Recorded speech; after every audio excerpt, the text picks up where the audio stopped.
सृष्टि बचपन से ही दिखने में सुंदर नहीं थी, लेकिन अमीर बाप की बेटी सृष्टि पर उसकी माँ जान छिड़कती।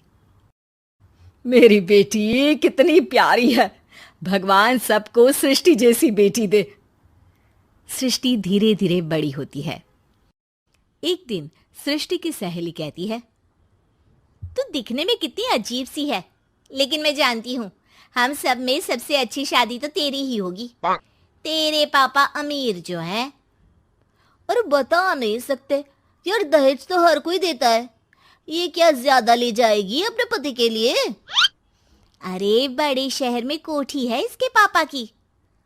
अरे पापा की है ना, कौन सी इसकी है? इसकी होती तब तो कोई भी लड़का इससे शादी कर लेता। अरे पापा की मतलब पापा की है तो मेरी ही है ना? किसने कहा? अब तेरी तो तब होगी ना जब तेरा भाई ना हो। वैसे भी शादी के बाद सारी प्रॉपर्टी भाई के नाम होती है। सृष्टि समझ जाती है कि उसे किसी भी हालत में माँ बाप की सारी प्रॉपर्टी को अपने नाम करना है, लेकिन कैसे? एक दिन सृष्टि का भाई शीनू कहता है, बहन क्या कर रही है? तुझसे एक बात करनी है। अरे हाँ हाँ करना, मैं तो तेरी बहन हूँ। बहन मेरी लाइफ में ना एक लड़की है, बहुत अच्छी है। मैं सोच रहा हूँ माँ और पापा से बात करूँ शादी के लिए। सृष्टि को समझ में आ जाता है कि भाई की शादी होते ही भाभी उसे एक दिन भी घर में बर्दाश्त नहीं करेगी। क्या बात है भाई, बताना कौन है वो? यार वो बहुत अच्छी लड़की है, पढ़ी लिखी है, मेरे साथ जॉब भी करती है। बस एक प्रॉब्लम है। प्रॉब्लम? क्या प्रॉब्लम है भाई? यार वो शादीशुदा है, लेकिन उसके पति ने उसे सिर्फ इसलिए छोड़ दिया क्योंकि उसके माँ बाप दहेज नहीं दे पाए।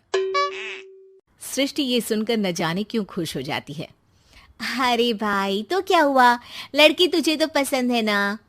शीनू को लगता है कि बहन उसे समझ रही है। वो इस बात से अनजान होता है कि उसकी बहन की मंशा पूरा घर हड़पने की है। सृष्टि अपनी माँ से कहती है, मम्मी मुझे तो बहुत चिंता है, पता है शीनू क्या कर रहा है? अरे क्या कर रहा है, वो तो काम पर जाता है और वापस घर आता है। नहीं ना माँ, वो यही तो नहीं कर रहा, बाकी सब कर रहा है। आपको पता है उससे प्यार है, और वो भी एक शादीशुदा लड़की से। हैं? ये क्या हो गया? मैं सोसाइटी में क्या मुंह दिखाऊंगी? अरे तेरे पापा तो यही कहेंगे कि मैंने ही उसे बिगाड़ दिया है। माँ देखो, मेरी बात मानो, पापा पर भी विश्वास करने की जरूरत नहीं है। अब आप ही बताओ, पापा इतनी देर घर के बाहर रहते हैं क्यों? बोलो। अरे बेटा वो तो नौकरी करते हैं ना। तू बहुत भोली है माँ, पापा का ऑफिस तो 7 बजे खत्म हो जाता है, लेकिन देखो कितनी देर से आते हैं। अरे नहीं नहीं बेटा, ऐसी कोई बात नहीं है। सृष्टि माँ को एक औरत से बात करते पिता की फोटो दिखाती है। देखो माँ कैसे हैं पापा, मैं ना कहती थी कि पापा सही नहीं है। मैं तेरे पापा से बात करूंगी, दे फोटो मुझे। ओ माँ, वो तो डिलीट हो गई। लेकिन चल, तूने तो देख लिया ना, पापा से बाद में बात कर लेना, और हाँ मेरा नाम बिल्कुल मत लेना। हाँ माँ। अब क्या था, सृष्टि के माँ और पिता के बीच झगड़ा होना शुरू हो जाता है। सृष्टि के मन में क्या चल रहा था कोई नहीं जानता था। एक दिन, माँ सृष्टि के लिए एक लड़का देखा है, वो लोग शाम को उसे देखने आने वाले हैं। और हाँ माँ, एक खुशखबरी, मैं और पापा मिलकर एक नया बिजनेस ट्राई कर रहे हैं। शाम को लड़का आता है, सांवले रंग का। सृष्टि को तो बिल्कुल भी पसंद नहीं आता। लड़की की माँ कहती है, लड़की का चेहरा तो कोई खास नहीं, लेकिन अगर मेरे बेटे को आप लोग सेटल कर दें तो मैं उसकी शादी आपकी बेटी से करवा दूं। सृष्टि को लड़का बिल्कुल पसंद नहीं था। उसे भाई पर गुस्सा आ जाता है। लड़के वालों के जाने के बाद कहती है, माँ देखा शीनू मेरे लिए कैसा लड़का लेकर आया, न दिखाने लायक न सुनने लायक, सेटल भी नहीं, वो भी हम करे। अरे माँ, मैं जानती हूँ ये मेरी शादी किसी भी घर में क्यों करवाना चाहता है। अरे कैसी बात कर रही है बहन? तूने तो देखा ना, लड़के को मैंने ही मना कर दिया तुझसे शादी के लिए। जिसने लड़का बताया था उसने उसकी बहुत तारीफ की थी। बात आई गई हो जाती है, लेकिन सृष्टि का मन शांत नहीं होता। क्या करूं, कुछ समझ में नहीं आ रहा।